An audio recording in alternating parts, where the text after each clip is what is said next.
ተደራጅተው ወደ ስራ የገቡ ወጣቶች የስራ እንቅስቃሴ ገመገመ። ኢትዮጵያ በ3ኛው የአፍሪካ ዓለም አቀፉ የህብረተሰብ ጤና ጉባኤ ላይ እየተሳተፈች ነው ተባለ። ሰላም ጤና ይስጥልን ክቡራን ተመልካቾቻችን ከካፋ ቴሌቪዥን ለሳቱ የመራርናቸው ዜናዎች ይዘን ቀርበናል። ከዜናዎቹ ጋር ብሩክታይት ብርሃኑ።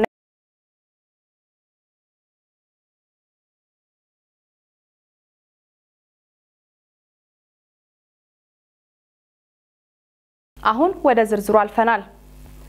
ብዝሃንነትና እኩልነት ለሀገራዊ አንድነት በሚል መሪ ቃል ለ18ኛ ጊዜ የሚከበረው የኢትዮጵያ ብሔር ብሔረሰቦችና ህዝቦች ቀን በዓል በቦንጋ ዩኒቨርሲቲ በተለያዩ ስፖርታዊ ትርኢቶች ተከበረ። በበዓሉ ላይ ተገኝተው ንግግር ያደረጉት የደቡብ ምዕራብ ኢትዮጵያ ህዝቦች ክልል መንግስት ዋና ተጠሪ አቶ ጸጋይ ማሞ እንዳሉት ለ18ኛ ጊዜ የሚከበረው የኢትዮጵያ ብሔር ብሔረሰቦችና ህዝቦች ቀን ከወዲሁ እንኳን አደረሳችሁ ብለዋል። ኢትዮጵያ በተለያዩ ጊዜያት የሚከበሩ በዓላቶች አሏት ያሉት አቶ ጸጋይ ከነዛ ውስጥ ብሔር ብሔረሰቦችና ህዝቦች ደምቀው የሚታዩበትና የእርስ በርስ ግንኙነታቸውን የሚያጠናክሩበት ህዳር 29 አንዱ መሆኑን ተናግረዋል። አቶ ጸጋይ አክለው የበዓሉ ዋና ዓላማ አንዱ የአንዱን ባህልና ታሪክ በተገቢው እንዲያውቅና እርስ በርስ መተዋወቅ እንዲፈጥር ነው ብለዋል። በዓሉ በሩጫና መረብ ኳስ ውድድሮች በዩኒቨርሲቲው ግቢ የተከበረ ሲሆን በቀጣይም የአረንጓዴ አሻራ መርሃ ግብርና የፓናል ውይይቶች እንደሚካሄዱ የዘገበው ባልደረባችን አንተነህ ፍቃዱ ነው።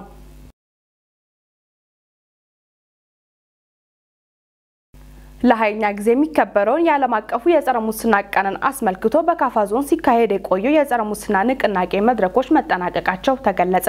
በማጠቃለያ ስነ ስርዓቱ ላይ የዞኑ የስራ ኃላፊዎች፣ የመንግስት ሰራተኞች፣ የሃይማኖት መሪዎችና ሌሎች ባለድርሻዎች ተሳትፈዋል። ናስር ተማም ያዘጋጀውን ማርሼ ሶፊ ያቀርባል።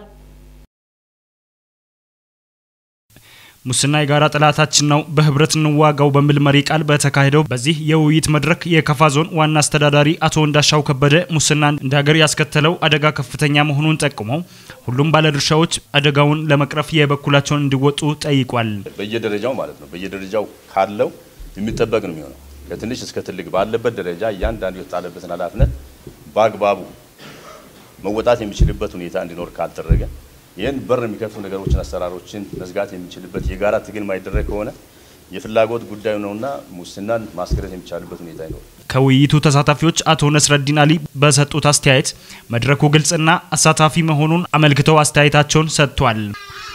በጣም ጠቃሚና ወቅታዊ ውይይት ነው ብዬ ማለት እችላለሁ።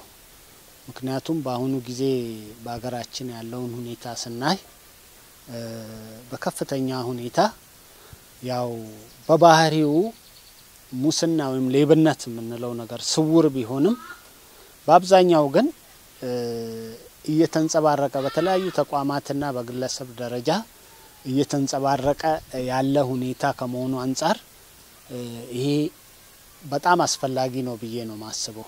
አቶ ነስረዲን በተጨማሪ ሙስናን ለመከላከል የመንግስት ተቋማትና ኃላፊዎች ድርሻ ከፍተኛ መሆኑን ገልጿል። ትልቁ ነገር እሱ ነው። አሁን መሰራት ያለበት ነገር ሙስና ስንል ወይም ሌብነት ስንል አሁን ያለውን ተቋም አሁን ያለውን መዋቅር ብቻ አይደለም የሚጎዳው። ዘላቂ ልማት መኖር አለበት አንድ ሀገር ለመቀጠል ከተፈለገ። ይሄንን ዘላቂ ልማት ከሚያደናቅፉ ከሚጎዱ ነገሮች አንዱ ሙስና ነው። ለምን ዘላቂ ልማት ስንል አሁን ያለውን ትውልድ ሪሶርስ ወይም ሀብት ሳነካ ለሚቀጥለው ትውልድ መስራት ማለት ነው ዘላቂ ልማት ለማምጣት። አሁን ያለው ሁኔታ ግን አሁን ባለው ልክ ሙስናው የሚቀጥል ከሆነና አሁን ያለውን ትውልድ ድርሻ ጥቂት ግለሰቦች ብቻ የሚቀራመቱት ከሆነ የሚመጣው ትውልድም ይጎዳል ማለት ነው። የሚመጣው ትውልድም መኖር ያቅተዋል ማለት ነው። ስለዚህ አሁን ባለን ሁኔታ ያለፈው አልፏል ብለን ምንተው ነገር አይደለም። ከሃይማኖት ተቋማት መሪዎች የካፋ ዞን ሀገረ ስብከት ኃላፊ ተወካይ ቄስ ታከለ ታደሰ እንደተናገሩት የሃይማኖት ተቋማት ሙስናን የሚጸየፍ ትውልድ ለመፍጠር ከፍተኛ ድርሻ እንዳላቸው አስረድቷል። በኦርቶዶክስ ተዋሕዶ ቤተክርስቲያን ጉቦ የአይናማዎችን አይን ያደነዝዛል፣ አይናቸው እንዳያ ያደርጋል ይላል መጽሐፍ ቅዱስ። ይሄንን በተመለከተ ቤተክርስቲያናችን ከመጀመሪያው ጀምሮ ከማስተማር ወደ ኋላ አላለችም። ያስተማረች ነው የተናገረች ነው። ያው የግድ ዛሬ ስላስተማረን ነገ እናቆም ማለት ሳይሆን ለወደፊትም በሚቀጥለውም ማስተማሩ መምከሩ መገሰጹ እንደ እምነት ተቋማት የግድ ነው። ቤተ ክርስቲያንም በዚህ ረገድ ኃላፊነቷን በመወጣት ላይ እንደምትተጋ አብራርቷል። ሰው ልጅ እምነቱን ሲባል ይፈራል። በሰፊው ከመንግስት እንኳን ከሚነገረው በእምነት በኩል በነገር ሰው ስለሚሰማ እኛም እንደ ኦርቶዶክስ ተዋሕዶ ቤተክርስቲያን ትላንትም ስናስተምር ነበርና እኛም አሁንም ለቀጣዩም እናስተምራለን። ነገር ግን በኦርቶዶክስ ተዋሕዶ ቤተክርስቲያንም እኮ ሙስኞችም የሉም ማለት አንችልም፣ ይኖራሉ። ግን እግዚአብሔር ፈቅዶ ሳይሆን አስራሩ ፈቅዶ ሳይሆን በገዛ ጥፋታቸው ነው ያንን ማድረጉት። ስለዚህ የሚያጠፋ ሁሉ በቤተክርስቲያኒቱ ሕግም ይቀጣል።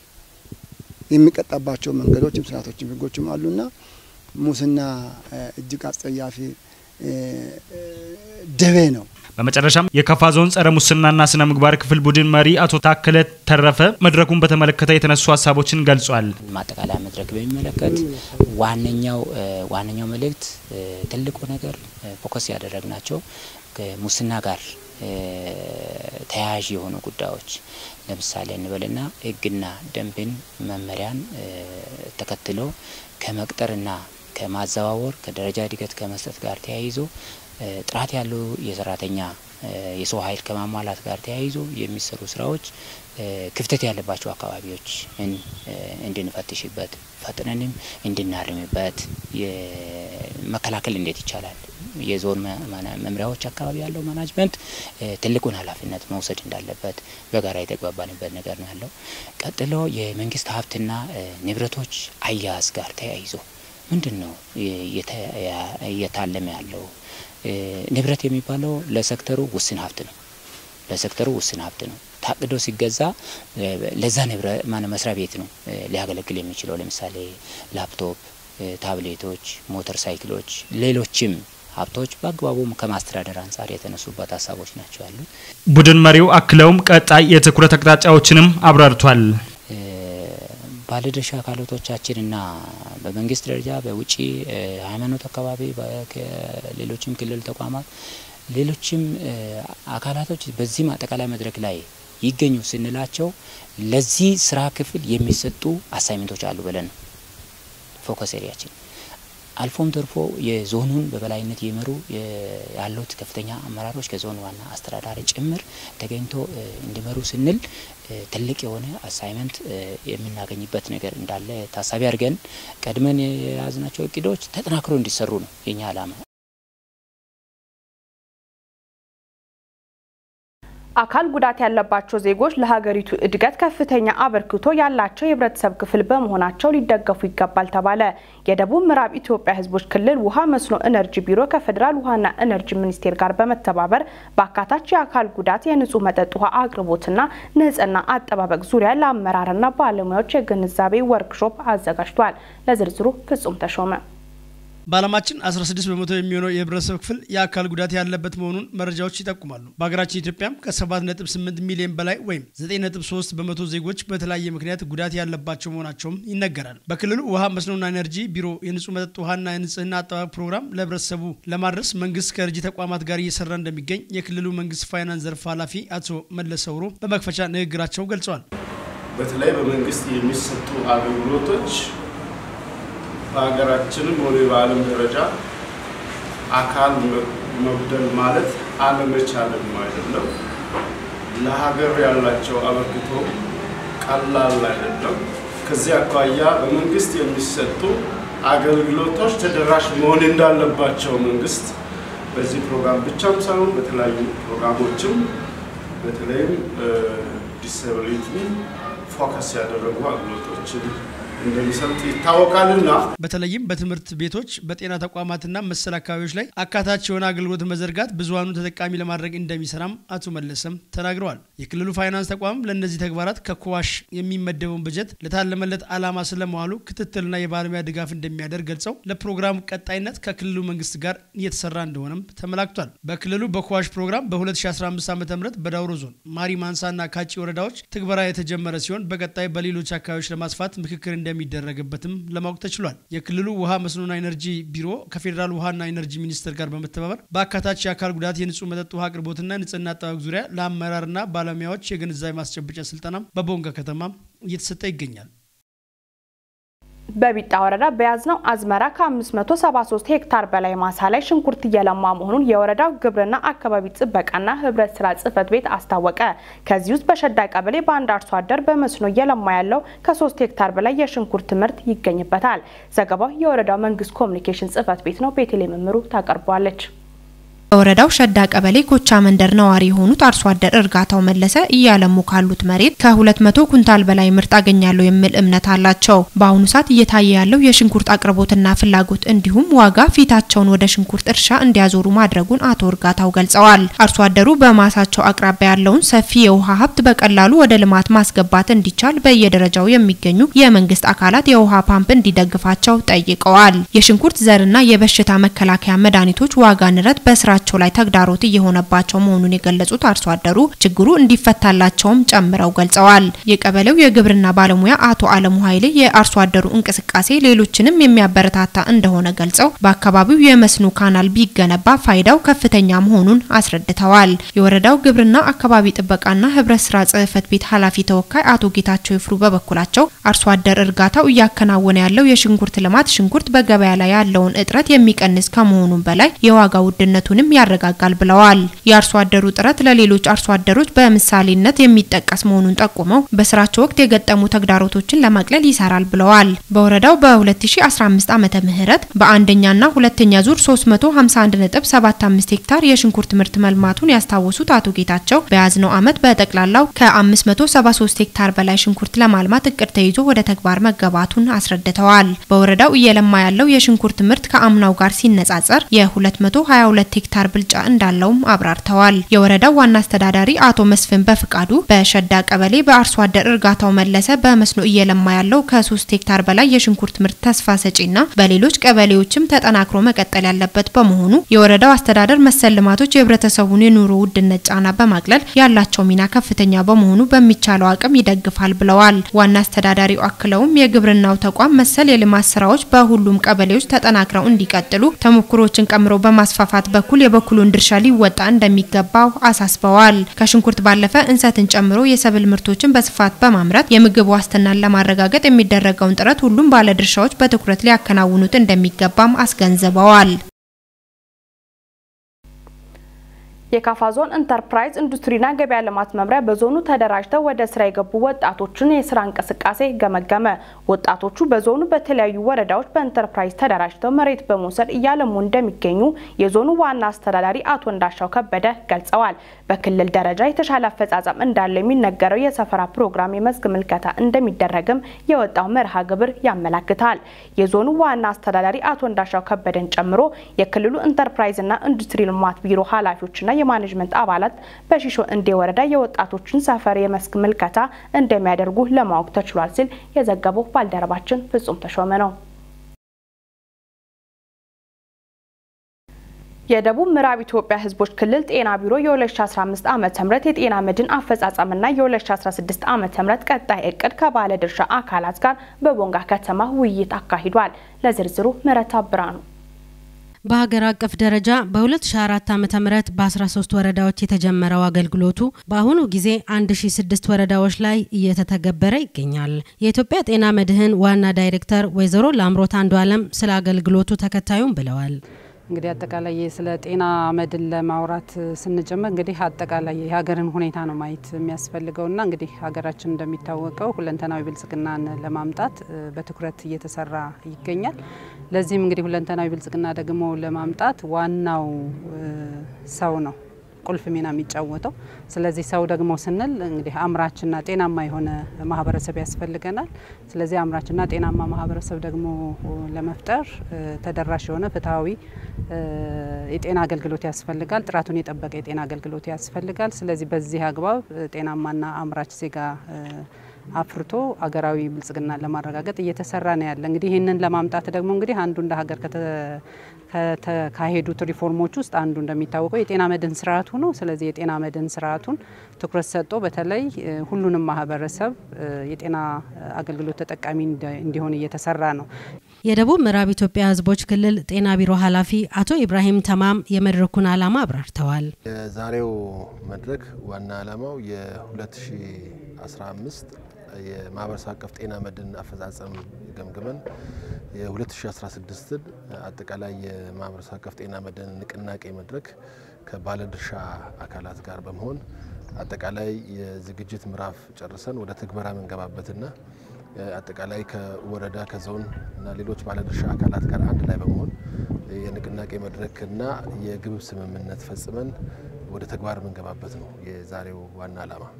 በጉባኤው የክልሉ የጤና መድን አስተባባሪ አቶ ታደለ ታደሰ የ2015 አፈጻጸምና የ2016 እቅድን አቅርበዋል። በነባር ክልል በነበረ መረጃ በከተማ 86%፣ በገጠር 89% የነበረውን ለዞን 70%፣ ለከተማ 80% እንዲሁም ለከተማ አስተዳደሮች 75% እንዲሆን ማስተካከያ መደረጉን በእቅዱ ተመላክቷል።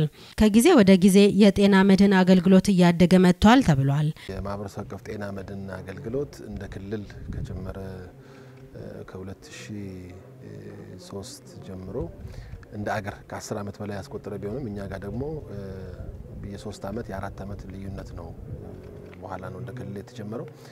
ነገር ግን ከአመት አመት አፈጻጸሙ አጠቃላይ የምጣኔው ወይም የተሳታፊዎች ወይም የማህበረሰብ አቀፍ ጤና መድን ተጠቃሚዎች ቁጥር እየጨመረ ነው የመጣው። ይሄ የጤና መድን አገልግሎት ስርዓቱ ከጀመረ በኋላ የህብረተሰቡ የጤና አገልግሎት የመጠቀም ፍላጎቱ እየጨመረ መጥቷል። እንደሚታወቀው እንግዲህ ይሄ በቀጥታ የሚያያዘው ከኢኮኖሚ ጋር የተያያዘ ስለሆነ ማለት ነው። አንድ ሰው ታሞ ሄዶ ለመታከም በታመመበት ሰዓት የፈለገው ገንዘብ ያለው ሰው ቢሆን በዛችው ወቅት በተወሰነ ሰዓት ላይ እጁ ላይ ገንዘብ ላይኖር ይችላል። ስለዚህ በዛ ሰዓት ሄዶ ለመታከም ብዙ ችግሮች ነበሩ። ስለዚህ ይሄንን ነው አሁን በዋናነት የጤና መድን ስርዓቱ የሚቀርፈው ማለት ነው። ምክንያቱም ባለበት ሰዓት ይከፍላል፣ አንድ ጊዜ ይከፍላል፣ ግን ደግሞ በታመመበት ሰዓት በየትኛውም ጊዜ በአመቱ ሙሉ ይታከማል ማለት ነው። ስለዚህ ይሄ በተለይ ዝቅተኛ የኢኮኖሚ አቅም ላለው የማህበረሰብ ክፍል ትልቅ ሚና የሚጫወት ነው ማለት ነው። ከዛም ባሻገር ደግሞ መክፈል የሚችለው ብቻ ሳይሆን ደግሞ እንደ ሀገርም እንግዲህ ያለን አንዱ ትልቁ ሴት የመረዳዳት የመተጋገዝ ባህላችን ነው እንደ ኢትዮጵያዊ ያለን በየትኛውም ደረጃ የሚታወቀውና ይህ ባህልና ሴት ደግሞ በተለይ በዚህ በጤና ስርዓት በጤና መድን ስርዓቱ ውስጥ ደግሞ በደንብ ጎልቶ የሚታይበት ነው። መክፈል የሚችለው ዜጋ መክፈል እንደሚችልበት እንደ አቅሙ ነው የሚከፍለው። ግን ደግሞ መክፈል የማይችሉ ደግሞ የህብረተሰብ ክፍሎች ደግሞ በዚህ ውስጥ አብረው ተጠቃሚ እንዲሆኑ ይሆናሉ ማለት ነው። ይሄ ማለት ምን ማለት ነው? እንግዲህ መክፈል የሚችሉት በሚከፍሉት የገንዘብ መጠን ብቻ ሳይሆን መክፈል ለማይችሉ የህብረተሰብ ክፍሎች ደግሞ መንግስት ትልቁን ድጎማ በተጨማሪ እየጨመረ ነው እንግዲህ አገልግሎቱ የሚሰጠው ማለት ነው። ስለዚህ እያላቸው መታከም ከሚችሉት ባሻገር ደግሞ ምንም የሌላቸው የመክፈል አቅም የሌላቸው ደግሞ የማህበረሰብ ክፍሎች በታመሙ ጊዜ ወደ ጤና ተቋም ሂደው አገልግሎት ማግኘት እንዲችሉና ጤናቸውን እንዲጠብቁ ትልቅ አስተዋጽኦ አለው። አቶ ኢብራሂም አክለውም የጤና መድን አገልግሎት ዙሪያ የግንዛቤ ማስጨበጫ ስራ በመሰራቱ ውጤት ተመዝግቧል ብለው ለዚህም በክልሉ ውስጥ ያሉ ሚዲያዎች ሚና ከፍተኛ ነው ብለዋል። ማህበረሰብ አቀፍ ጤና መድን ላይ ግንዛቤው ያደገ መጥቷል። ይሄም በተለይ ከሚዲያ አንጻርም ክልላችን ውስጥ ያሉ የአካባቢ ኤፍኤም ሬዲዮ ጣቢያዎችን በመጠቀም አጠቃላይ ጥሩ ለውጥ እያመጣን እንገኛለን። ከዚህ አንጻር ደግሞ ሚዲያዎች እየሰጡ ያሉ አገልግሎትም ቀላል አይደለም። አሁን ለተመዘገበው ውጤት ከአገልግሎትም አንጻር ስናየው በተለይ በጤና ተቋማት ላይ ያለው የፋይናንሻል አቅም እጥረት ለውጥ አመጥቷል ማለት መሻሻል አመጥቷል። ከዚህ ቀደም የውስጥ ገቢያቸው አነስተኛ የሆኑ ጤና ተቋማት ማዕጠመ የማህበረሰብ አቀፍ ጤና መድን አገልግሎት ከጀመሩ በኋላ በአመት ውስጥ የሚያገኟቸው ገንዘብ ወይም የካፒታል አቅማቸው እያደገ እየመጣ ነው ያለው። ይህም ደግሞ ከመድኃኒት አቅርቦት ከላቦራቶሪ ኬሚካል ሪኤጀንት አቅርቦት አንጻር እየተሻሻለ የመጣበት ሁኔታ አለ። በኢትዮጵያ በአማካይ በየአመቱ ወደ ፍርድ ቤት ከሚቀርቡ 7.4 ሚሊዮን ጉዳዮች መካከል እልባት የሚሰጣቸው 2.2 ሚሊዮን ወይም 29.7% ብቻ መሆናቸው ተገለጸ። ከኢትዮጵያ ፕሬስ ድርጅት ለተገኘው ዘገባ ቤቴልሔም እምሩ። የፌዴራል የፍትህና የህግ ምርምርና ስልጠና ኢንስቲትዩት ዋና ዳይሬክተር አምባሳደር ደግፌ ቡላ በተለይ ለኢትዮጵያ ፕሬስ ድርጅት እንደገለጹት ጉዳዮችን ወደ ፍርድ ቤት አለመውሰድና በሽምግልና የመጨረስ ሁኔታ መኖሩን ገልጸው ወደ ፍርድ ቤት የሚመጣው ጉዳይ በጣም አነስተኛ ነው። ከ7.4 ሚሊዮን ጉዳዮች መካከል እልባት የሚሰጣቸው 2.2 ሚሊዮን ጉዳዮች ብቻ ናቸው ያሉት ዋና ዳይሬክተሩ ችግሮችን ለይተው በፍትህ ስርዓቱ መዘመንና ተደራሽነት ላይ በሰፊው መስራት አስፈላጊ መሆኑን ጠቁመዋል። ዋናው ችግር ተቋሙ የተሰጠውን ኃላፊነት በአግባቡ ለመወጣት በሚችልበት ደረጃ ላይ ያለመሆኑ ነው ያሉት አቶ ደግፌ ለዚህም በምክንያትነት ከሚጠቀሱት መካከል በቂ ባለሙያ ለመሳብና ለማቆየት አለመቻል፣ የሚጠኑ ጥናቶችን በተግባር ላይ ያለማዋል፣ የምርምርና የማሰልጠን አቅም ያለመዳበር፣ የዘመናዊ ቴክኖሎጂና ሌሎች መሰረተ ልማቶች ያለመሟላት ዋነኞቹ መሆናቸውን ጠቁመዋል። በመሆኑም ተቋሙን ለማጠናከር በቅርቡ በአዲስ መልክ እንዲደራጅ መደረጉ የመፍትሄው አንዱ አካል መሆኑን አስገንዝበዋል። ከባለሙያዎች ብቃት አኳያ ብዙ ጉድለቶች መኖራቸውን ያነሱት ዋና ዳይሬክተሩ ከዘመኑ ቴክኖሎጂ ጋር መሄድ አስፈላጊ መሆኑን አብራርተዋል። ተቋሙ ሙሉ ለሙሉ የተሟላ ባለሙያ የሌለው ቢሆንም ከሌሎች ተቋማት ጋር በመናበብ እየሰራ መሆኑንም ገልጸዋል። ከማስረጃ አቀራረብ አንጻር ቀደም ሲል ከነበረው አሰራር የተሻሻለ መሆኑን የገለጹት አቶ ደግፌ በቀጣይ የሚስተካከሉ ጉዳዮች መኖራቸውን አመልክተዋል። በተለይም ቴክኖሎጂው የፍትህ ስርዓት አሰጣጡን ጥሎ እንዳይሄድና በቴክኖሎጂ ተደግፈው የሚሰሩ ወንጀሎችን በብቃት ለመመርመርና ፍትህ ለመስጠት የሚያስችሉ ስራዎች በትኩረት እየተከናወኑ መሆኑን አስገንዝበዋል። ይህን ለማሻሻል ከዩኒቨርሲቲዎች ጋር የተናበበ ግንኙነት መፈጠሩን ጠቁመው ከሀገር ውጭ ከሚገኙ አቻ ተቋማት ጋርም በተመሳሳይ መልኩ የሚከናወኑ አበረታች ተግባራት መኖራቸውን ገልጸዋል። የኢፌዴሪ የፍትህና የህግ ምርምር ኢንስቲትዩት በመባል ይታወቅ የነበረው ተቋም በ2010 ዓመተ ምህረት ከፌደራል ፍትህ አካላት ባለሙያዎች ስልጠና ማዕከል ጋር ተዋህዶ የፌደራል የፍትህና የህግ ምርምርና ስልጠና ኢንስቲትዩት የሚል ስያሜ የተሰጠው ሲሆን የፌደራል የፍትህና የህግ ምርምርና ስልጠና ኢንስቲትዩት ሁለቱን ተቋማት አዋህዶ የተደራጀው በአዋጅ ቁጥር 1071/2010 ዓመተ ምህረት ነው።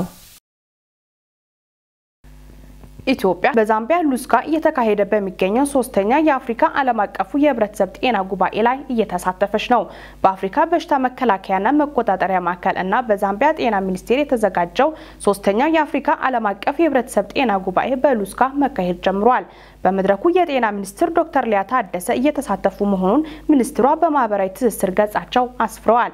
የአፍሪካ መሪዎች፣ የዘርፉ ተመራማሪዎች፣ የህግ አውጪዎችና ሌሎች ባለድርሻ አካላትም በጉባኤው ተሳትፈዋል። ጉባኤው በአፍሪካ የሚስተዋሉ በሽታዎችን መከላከል የሚያስችል አቅምን በዘላቂነት መገንባት በሚቻልበት ሁኔታ ላይ እየመከረ መሆኑ ተጠቁሟል። የመንግስትን ተሽከርካሪዎች የነዳጅ ፍጆታን የሚቆጣጠር ስርዓት ሊተገበር መሆኑ ተገለጸ።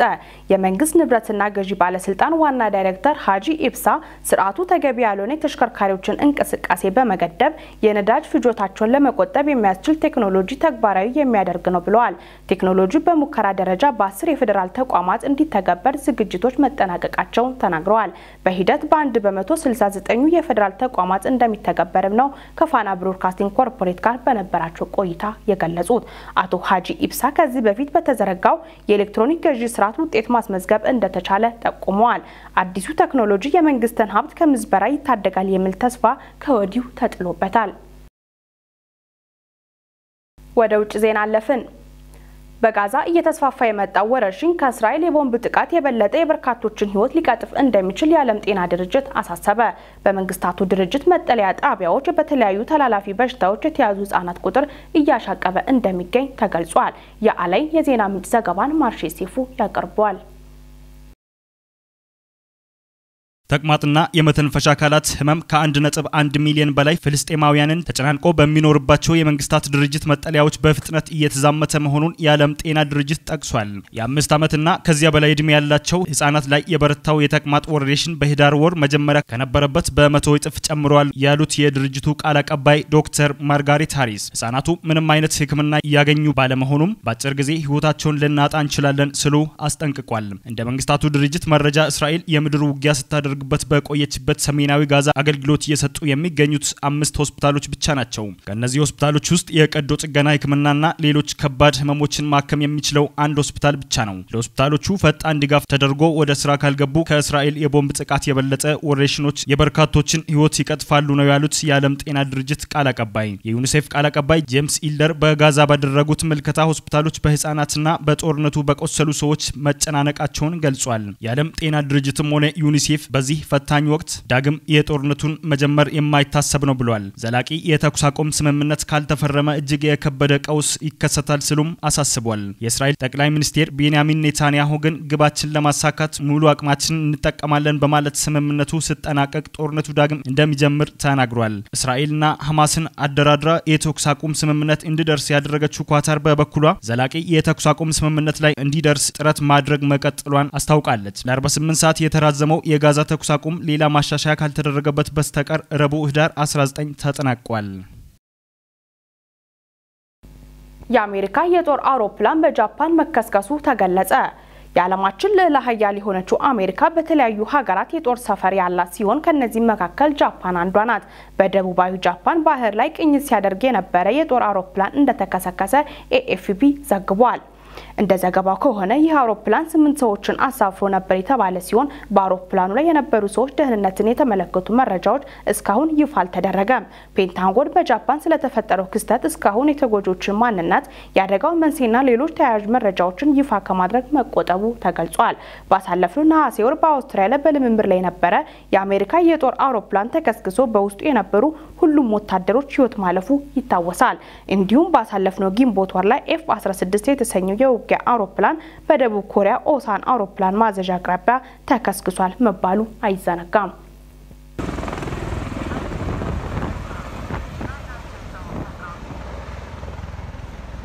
ሩሲያ አሜሪካ ወደ ጦር መሳሪያ ማምረት ውድድር እንዳትገባ አስጠነቀቀች። ክፍል ያለው አሜሪካ የሚቀጥለውን የጦር መሳሪያ ማምረት ውድድር አሸንፋለሁ ብላ የምትጠብቅ ከሆነ ተሳስታለች ሲሉ አንድ ከፍተኛ የሩሲያ ዲፕሎማት መናገራቸውን ሮይተርስ ዘግቧል። ዲፕሎማቱ ሩሲያና አሜሪካ ወደ ወታደራዊ ግጭት ሊያመሩ ይችላሉ ብለዋል። የሩሲያ ምክትል የውጭ ጉዳይ ሚኒስትር ሰርጌይ ሪያቭኮቭ ወቅታዊ ሁኔታው ከዋሽንግተን ጋር የጦር መሳሪያ ውድድር ለማድረግ አይመችም ብለዋል። ሪያቭኮቭ አሜሪካ የሚቀጥለውን የጦር መሳሪያ ውድድር አሸንፋለሁ ብላ የምታስብ ከሆነ ወይም ፕሬዝዳንት ሮናልድ ሬገን ያደረጉትን የምትሞክር ከሆነ ተሳስታለች ብለዋል።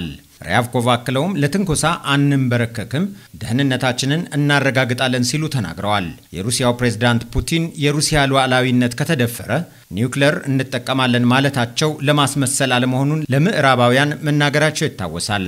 ሪያቭኮቭ ሞስኮ ከኔቶ ጋር ግጭት ውስጥ የመግባት ፍላጎት የላትም፣ ነገር ግን የጥምረቱ ሁኔታ ይወስነዋል ብለዋል። ሩሲያ በዩክሬን ላይ ልዩ ያለችውን ዘመቻ ከጀመረች በኋላ በሞስኮና በኔቶ መካከል ያለው የኃይለ ቃል ልውውጥ ጨምሯል።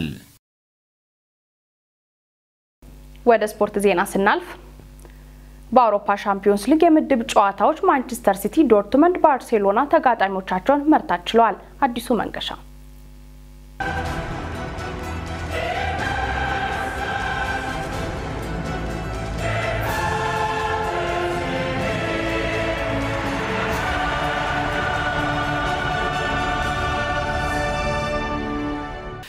እሽቱን ቀጥሎ በተደረገው የአውሮፓ ግብር የሞት ምድብ በሆነ ጨዋታ ኒውካስትል ዩናይትድ ወደ ፈረንሳይ ኤምባፔ ለፒኤስጂ ኳስን ከመረብ ማሳረፍ ችለዋል። ቦሩሲያ ዶርትመንድ በበኩሉ በሳን ሲሮ ከኤሲ ሚላን ጋር ያደረገውን ተጠባቂ ጨዋታ 3-1 በሆነ ውጤት ማሸነፍ ችሏል። ለቦሩሲያ ዶርትመንድ ሪዩስ ጌቴንስና አዴየም ኳስን ከመረብ ሲያሳርፉ ኤሲ ሚላንን ከሽንፈት ያላዳነችን ጎል ቺኬዜ ማስቆጠር ችሏል። በሌላ ጨዋታ ፒ ከመረብ ማሳረፍ ችሏል። በሌሎች ጨዋታዎች ሻካታር ዶኔስክ በሆነ ውጤት ማሸነፍ ችሏል። አርሊንግ ብራውት ሃላንድ ያስቆጠረ 2 ግቦችን ተከትሎ ጥሎ ማለፉን መቀላቀል የቻሉ ክለቦች ናቸው።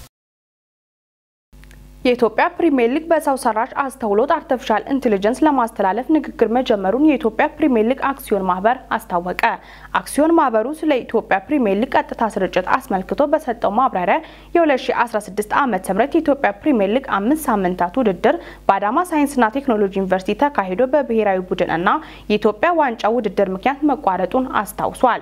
ነገር ግን ከ6ኛ ሳምንት ጀምሮ ያሉ የሊግ ጨዋታዎች ህዳር 20 2016 ጀምሮ በወጣው መርሃ ግብር መሰረት እንደሚካሄድና የሱፐር ስፖርት የቀጥታ ስርጭትም እንደሚጀምር ገልጿል።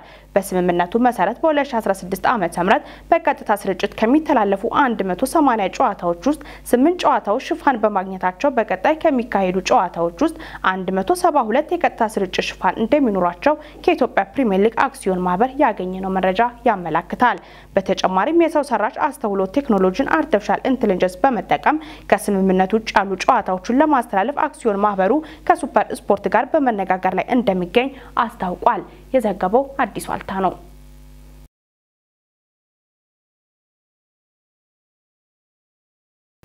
ክቡራን ተመልካቾቻችን ከካፋ ቴሌቪዥን ለሳቱ ያዝናቸው ዜናዎች እስካሁኖቹ ነበሩ። ዜናዎቹን እየመራው እኔ ብሩክታይት ብርሃኑ አብራችሁ ቆይታ አደረግኩ። ከቀሪ የካፋ ቴሌቪዥን መሰናዶች ጋር መልካም ጊዜ